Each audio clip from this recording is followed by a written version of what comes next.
En santé, on dirait qu'il faut choisir un camp. Tu as le choix d'être un pro-médical ou d'être pour les approches alternatives.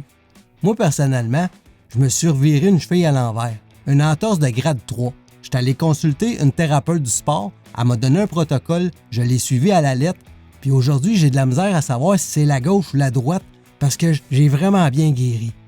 J'avais un nerf sciatique, j'ai consulté en acupuncture. Elle m'a planté une aiguille dans la fesse droite.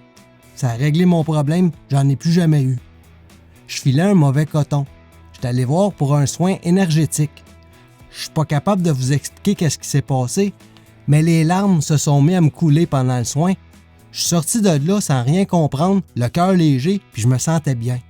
Sauf qu'en 2020, quand mon mal de dos s'est emparé de toute ma cage thoracique, j'ai dû mettre à peu près 3000 $ en spécialistes de toutes sortes. Chacun d'eux avait une théorie, mais il n'y en a pas un qui est venu à bout de me guérir. J'en suis venu à la conclusion que j'avais besoin d'une pause d'entraînement. 3 ans plus tard, j'avais encore mal. J'ai décidé de consulter un médecin. Pourquoi j'ai attendu aussi longtemps avant d'aller voir le médecin?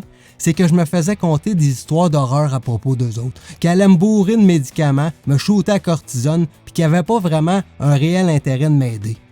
Sauf que j'avais tellement mal, j'avais de la misère à m'endormir le soir, je savais plus dans quelle position me mettre. Aller souper avec des amis à la table, rester jusqu'au dessert, j'étais pas capable. J'étais fatigué de mes journées, j'avais de la misère, ça me drainait toute mon énergie. Fait que j'étais allé le voir, puis il m'a envoyé faire un IRM de la colonne. J'avais 5 hernies discales au niveau dorsal. Il y en avait 2 d'à côté dans la moelle épinière. Puis pour être honnête, il a vraiment pris soin de moi. Il m'a tout expliqué en détail, puis il n'a pas poussé du tout sur les médicaments. Au contraire, il était pas mal plus pro-réhabilitation. C'est à partir de ce moment-là que ça s'est mis à mieux aller. Je suis ressorti avec mon IRM, puis je suis allé voir une kinésiologue, je me suis entouré d'une équipe, une physiothérapeute, puis j'ai entamé une réhabilitation qui faisait du sens pour moi.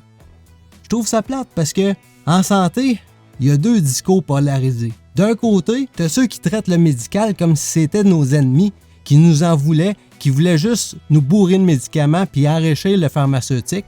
Puis de l'autre côté, tu as certains professionnels de la santé qui viennent de l'ancienne école qui vont balayer systématiquement toutes les approches complémentaires en disant que c'est des charlatans puis des vendeurs de rêves.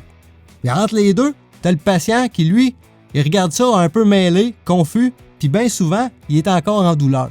Moi, ce que je me suis aperçu, c'est que mon corps, il n'y en a pas d'idéologie. Tout ce qu'il veut, c'est de l'écoute, de la cohérence et surtout de la collaboration entre les bonnes personnes au bon moment.